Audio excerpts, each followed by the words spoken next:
ನಮಸ್ಕಾರ ವೀಕ್ಷಕರೇ, ಹಾಯ್ ಕನ್ನಡಿಗ ನ್ಯೂಸ್ ಚಾನೆಲ್ಗೆ ಸ್ವಾಗತ. ಕೆಸರುಮಯ ರಸ್ತೆ ಸಂಚಾರಕ್ಕೆ ತೊಂದರೆ. ಜಿಲ್ಲೆಯ ಚಿಟಗುಪ್ಪ ತಾಲೂಕಿನ ತಾಳಮಡಗಿ ಗ್ರಾಮ ಪಂಚಾಯತ್ ವ್ಯಾಪ್ತಿಗೆ ಒಳಪಡುವ ಗಾಂಧಿನಗರ ಗ್ರಾಮದ ರಸ್ತೆ ಸಂಪೂರ್ಣ ಕೆಸರುಮಯವಾಗಿದೆ. ಇನ್ನು ನಿತ್ಯ ವಿದ್ಯಾರ್ಥಿಗಳು ಹಾಗೂ ರೈತರು ರಸ್ತೆ ಮೂಲಕ ಶಾಲೆಗೆ ಹಾಗೂ ಹೊಲಗಳಿಗೆ ಹೋಗುವಂತಹ ರಸ್ತೆ ಇದಾಗಿದ್ದು, ಸತತವಾಗಿ 2 ದಿನಗಳಿಂದ ಸುರಿದ ಮಳೆಯಿಂದ ರಸ್ತೆ ಕೆಸರುಗದ್ದೆಯಂತಾಗಿದೆ. ಸಂಚಾರಕ್ಕೆ ಭಾರಿ ಅಡಚಣೆ ಉಂಟಾಗಿದೆ. ರಸ್ತೆಯು ಸಂಪೂರ್ಣ ಹಾಳಾಗಿದ್ದು, ದ್ವಿಚಕ್ರ ವಾಹನಗಳ ಸಂಚಾರ ಪ್ರಯಾಸವಾಗಿದೆ. ಇನ್ನು ವಾಹನ ಚಲಾಯಿಸುವಾಗ ನಿಯಂತ್ರಣ ಕಳೆದುಕೊಂಡು ಸವಾರರು ಕೆಳಗೆ ಬಿದ್ದಿರುವ ಉದಾಹರಣೆಯೂ ಬಹಳಷ್ಟಿವೆ.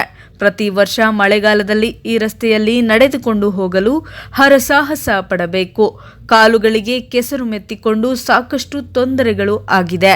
ಶಾಲಾ ಮಕ್ಕಳು ಶಾಲೆಗೆ, ರೈತರು ತಮ್ಮ ಹೊಲಗಳಿಗೆ ಹೋಗಲು ಇದೊಂದೇ ರಸ್ತೆ ಇರುವುದು.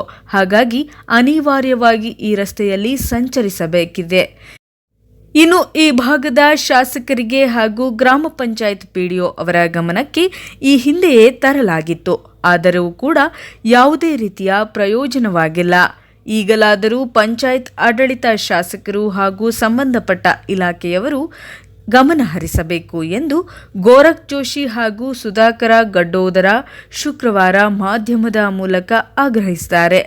ಹಾಯ್ ಕನ್ನಡಿಗ ನ್ಯೂಸ್, ಬೀದರ್. ಮುಂಬರುವ ದಿನಗಳಲ್ಲಿ ಯಾವುದೇ ಅಧಿಕಾರಿ ಇರಲಿ ಅಥವಾ ಜನಪ್ರತಿನಿಧಿಗಳಾಗಿರಲಿ, ಯಾವುದೇ ಕಾರಣಕ್ಕೂ ಅವರಿಗೆ ನಾವು ಖಂಡನೆಯನ್ನು ಮಾಡ್ತೀವಿ.